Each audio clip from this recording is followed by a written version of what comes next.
Follow me. The rumbling behind them was growing louder.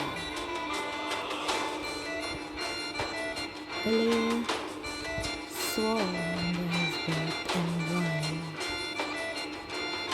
His feet were slipping on the gravel slope, but he kept his balance. I should have stopped her. I knew he couldn't restrain himself.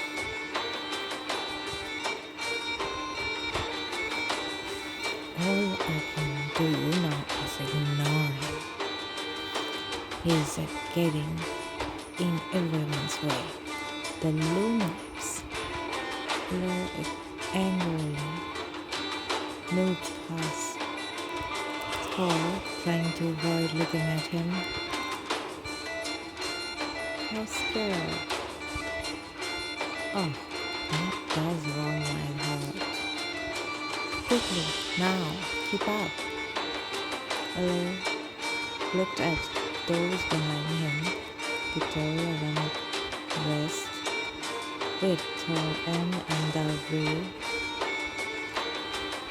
Candice, Sagar, and Lloyd slowed on their descents, but were now steadily gaining ground. Quickly, they're about to erupt, and Valkyrie sprinted past Olair and stopped near the massive door at the foot of the tower. Well, isn't he fed up? Brute. Loki flashed past and winked arrogantly. Oh, Olair, you'd never catch a deer like that. I'd still catch you. Loki pushed the door without slowing down and separated inside. So that's how it is. The darkness of the passage swallowed his head. He blinked several times. He was standing in an unfamiliar forest next to a bubbling creek. Well, it's way too quiet. The archer froze, listening. The bushes on the other side of the creek shook. Someone large, very large. His sense screamed danger at him.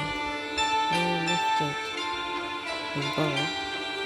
Beast or Victor, show yourself.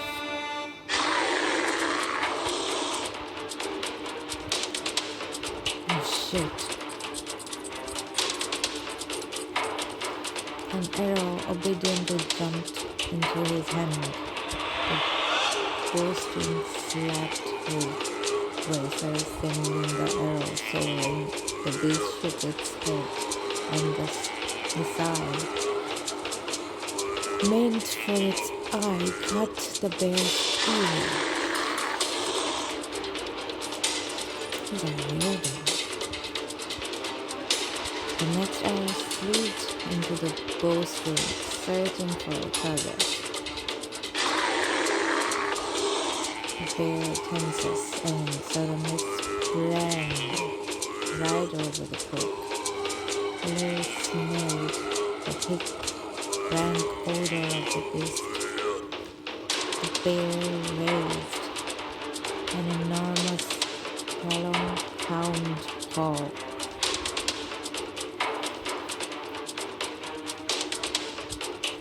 Ollie removed the arrow from his string and looked the beast in the eye. Let's be reasonable with this.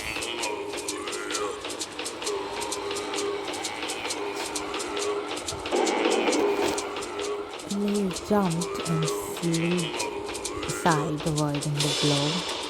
The bear's swipe missed Ollie completely and slashed the hem of the archer's cloak. The bear's shoulder buried onto Ollie's high, knocking him off his feet. The archer rolled and found himself flanking the beast. But now, Bear lunged toward him, opening a maw full of yellowed teeth. Ollie jerked aside, evading the gaping maw. A tall paw caught him. His left arm hung lumpily, letting the bow fall from numb fingers. Blood trickled from the wound and stained the ground. The bear pushed, knocking him down and winding him. The bastard. I used to be sure. Without looking, he threw his right hand forward. A familiar but so very much unpleasant chill ran from his heart to his fingertips, and blew as a lizard in its muzzle. Snowflakes turned to razors, sharp eyes shared its crunch deep into the bear's flesh, shielding him and robbing him of life's warmth. The bear gargled and fall to the ground, his dark blood glimmered like oil on his thick plate. Ollie sat down, exhausted, trying to staunch the bleeding in his left arm. At least he didn't look sick. Got to bandage this as soon as I get some rest. Just a little bit.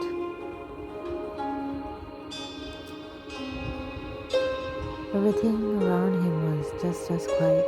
Bear sighed and opened his eyes. That was stupid. I should have found a safe spot before passing out. Sensation slowly returned to his numbed body. Lay turned his head.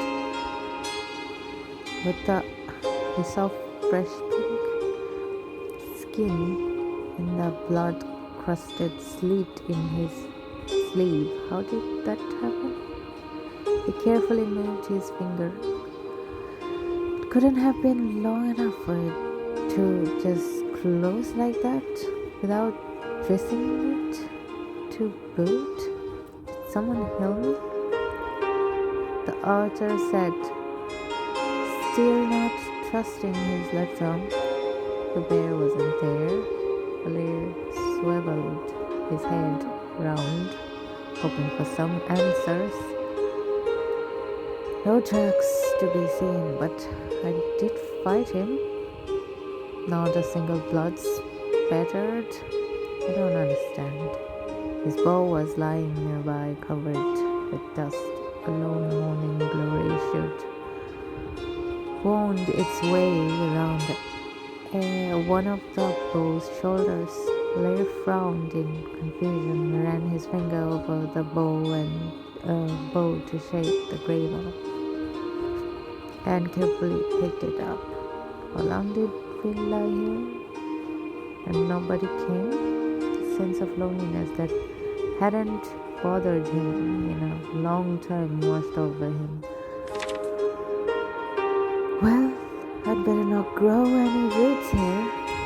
Who knows where Valkyrie took the others? Loki and his testing guides. I should get out of here. He rose from the ground. Feels like time doesn't move here. But how did my arm heal then? And where did the bear go? It's not like I have hallucinated all of it. He turned a braid absent mindedly. My throat is pricked. That's not surprising after a wound like that. Ali found his flask and uncorked it. The stench of Stale water, salient is nostril. Of got fresh water half a day ago. They spilled the brackish water on the ground and slowly walked to the creek. If the water's gone stale, he opened the bag with his foodstuff. Then the food is also rotten. First, I'll replenish my supplies. Find the others. The flask was filled in no time. Lair washed himself and scrubbed and foodstuffs bag clean. There's no helping it. I'll have to hunt for food. Although I can't hear nor see anything alive here. Did the bear scare everything away? Lair slammed his bow across his shoulder and looked around again, hoping to see anything that would show him the way. The forest was silent, except for the crate, which burbled happily over the stones in its bed. I should go upstream, downstream, deeper in the forest. I'll try to find a path. If I kill the master of this forest, I won't encounter anything more dangerous than the bear. He walked confidently among the trees. The forest was clean and quiet. However, 100 paces later, Larry found himself back at the creek. Oh no. Downstream? In the creek joins the river, there's a chance I'll find out more. Maybe I'll find others. Return to west. Okay. Larry walked and walked and walked. It's like I'm walking in circles. I've been a lot of thin places, but none hobbled me quite this much. His stubbornness and discipline paid off. Laura blinked and landscape changed. It's already dawn this quickly? The archer stopped and looked back. My tracks are gone, and so is the creeks. A familiar sequences of marking in the dirt drew his attention. A deer was here, not long ago. They followed the track deeper into the forest, listening and looking around alertly. The familiar tales calmed him, opened his sense, and left no room for foreign thoughts. He saw the rump of a young deer in the distance between the trees. Ray of light slid along its wide, flat antlers with small tines. The archer slid his way, then knocked an arrow. That's good try. An arrow whistled softly and pierced the deer's shoulder. Deer yelled and bolted, trying to escape. You won't get away. He didn't have time to release the next arrow. The deer fell on the ground and convulsed, struggling to rise. The antler fell off first. The pelts soon followed them. The dark-haired youngster was blinking rapidly where the deer stood. Whoa! Stay away. He moved his shoulder and reached for the arrow. Stop! Don't touch that. Blake ran up to the boy and kneeled beside him. I went listening to no murderers. His hands creaked back toward the arrow shaft.